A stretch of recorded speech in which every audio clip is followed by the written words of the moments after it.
नमस्कार, मी श्वेता. तुम्ही बघताय न्यूज 18 लोकमत. मुलुक महाराष्ट्रामध्ये तुमचं स्वागत. सुरुवातीला मोठी बातमी या बुलेटिनमध्ये बघणार आहोत आणि ही बातमी आहे सांगोला नगरपालिकेच्या निवडणुकीत माजी आमदार शहाजीबापू पाटील यांना रोखण्यासाठी भाजप, शेकाप, काँग्रेस, राष्ट्रवादी आणि उबाठाची युती झाली आहे. त्यामुळे माजी आमदार शहाजीबापू पाटील संतापलेत. हिडीस किळसवाणी भाजपची ही वागणूक असल्याचं त्यांनी म्हटलंय. भाजपचं असं राजकारण असेल तर महाराष्ट्राची वैभवशाली परंपरा उद्ध्वस्त होईल अशी टीका शहाजीबापू पाटील यांनी केली.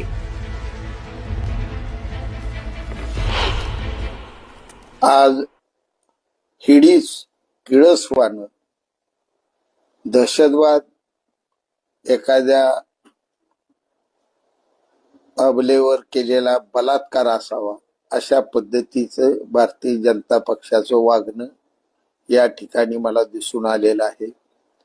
ही राजनीती एक प्रतीक आहे सांगोला.